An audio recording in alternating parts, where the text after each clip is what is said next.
Human rights, everyone has, but what if we told you the rights of black people has been terrorized? Watch this video, you will get the idea. The civil rights era in the United States stands as a pivotal period in the nation's history, defined by the stark realities of racial segregation and systemic discrimination against African Americans. This era, which spanned from the mid-1950s to the late 1960s, bore witness to the entrenched racism that plagued the country, perpetuating inequality in nearly every aspect of life. During this tumultuous time, the voices of courageous leaders such as Martin Luther King Jr., Malcolm X, and Rosa Parks emerged as beacons of hope and change. Their unwavering commitment to the cause of civil rights and social justice ignited a nationwide movement that would eventually challenge the status quo and lead to transformative legislation. Martin Luther King Jr., with his philosophy of nonviolent resistance, played a central role in advocating for equal rights, leading iconic events like the Montgomery bus boycott and the March on Washington. Malcolm X, known for his passionate advocacy for black empowerment, galvanized many African Americans to assert their rights through more assertive means. Rosa Parks, the courageous woman who refused to give up her bus seat, symbolized the simple act of defiance that could spark monumental change. How did the Civil Rights Act of 1964 and the Voting Rights Act of 1965 reshape America? What drove the Congress of Racial Equality, CORA, to establish a Freedom House in the heart of Mississippi's civil rights movement during Freedom Summer? How did the Ku Klux Klan respond to this challenge? And what were the consequences for those who dared to stand against racial segregation and discrimination? These leaders and the broader civil rights movement they inspired forever altered the course of American history, ultimately leading to landmark legislation like the Civil Rights Act of 1964 and the Voting Rights Act of 1965. Their collective efforts challenged the deeply ingrained racism of the era and paved the way for a more inclusive and just society, leaving an indelible mark on the nation's conscience. In the pivotal year of 1964, during what came to be known as Freedom Summer, the Congress of Racial Equality Korea took a courageous and critical initiative.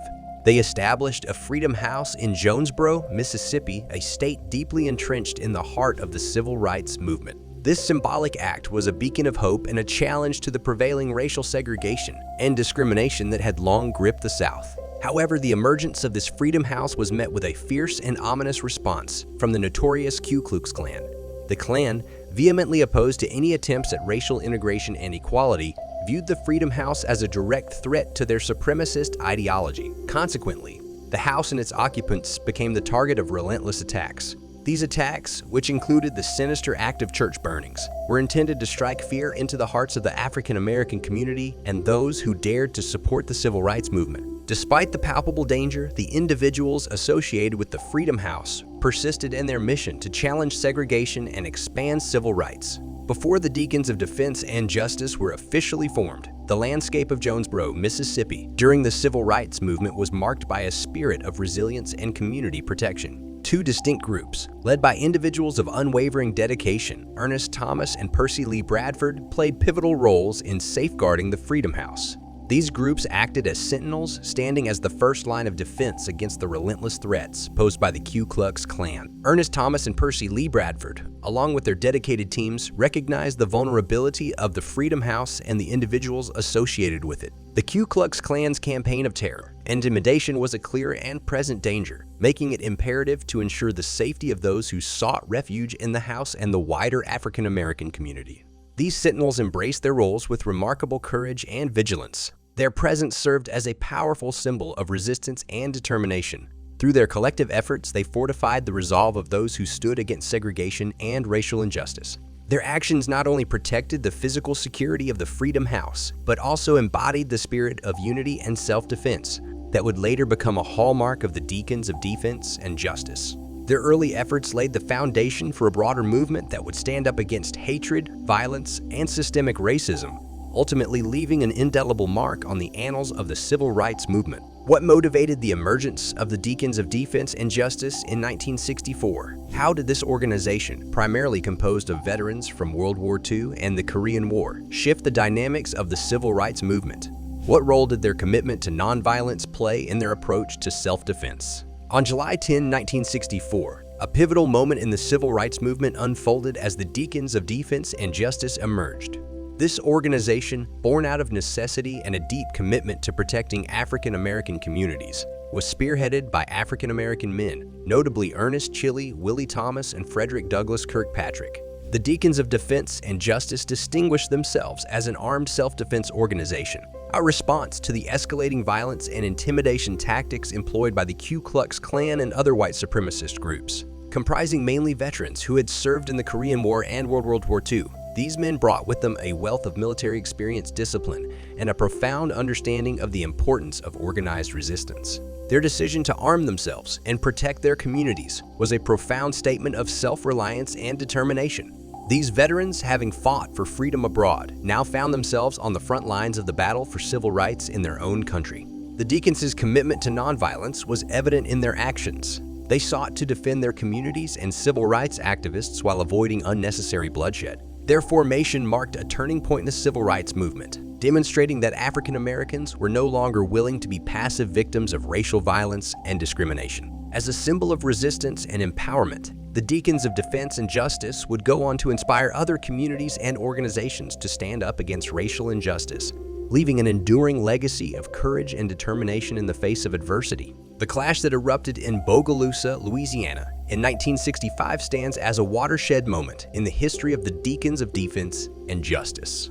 This confrontation marked a definitive turning point in their struggle against the Ku Klux Klan and racial oppression. In Bogalusa, the Deacons found themselves face to face with one of the most violent and notorious chapters of the Klan. The stakes were incredibly high as both groups were armed and deeply entrenched in their respective ideologies. The Deacons, however, displayed unyielding determination and remarkable courage. When the confrontation unfolded, the Deacons not only stood their ground, but emerged victorious, effectively demonstrating that they could counteract the Klan's reign of terror. This pivotal moment sent shockwaves throughout the civil rights movement and beyond. The impact of this clash reverberated far and wide, inspiring Black communities in other regions to establish their own self-defense organizations.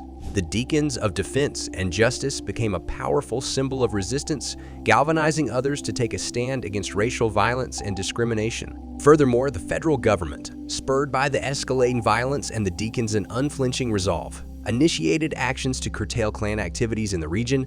This federal intervention marked a significant shift in the government's response to civil rights issues, reflecting the increasing pressure and visibility of the civil rights movement. In essence, the clash in Bogalusa was a turning point that showcased the effectiveness of organized self-defense against racial violence, catalyzing a broader movement for civil rights and equality while prompting government action against the perpetrators of hate and violence.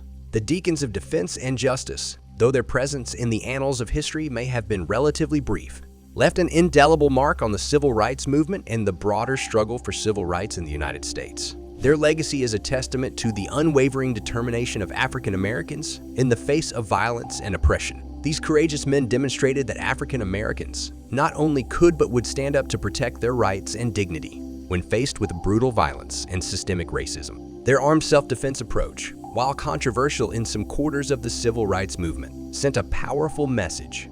The Black community was no longer willing to be passive victims of hate and discrimination. The Deacons' impact extended far beyond their confrontations with the Ku Klux Klan. Their example inspired other Black communities to organize their own self-defense groups and stand up against racial violence.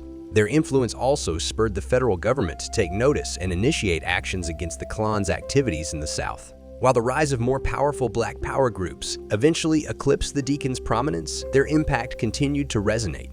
They paved the way for a broader movement that challenged the status quo and demanded civil rights and equality for all Americans, regardless of their race. The Deacons of Defense and Justice serve as a reminder that the fight for justice and equality requires courage, resilience, and a commitment to defending one's rights in the face of adversity. And that's all for this video. Subscribe if you want to watch more.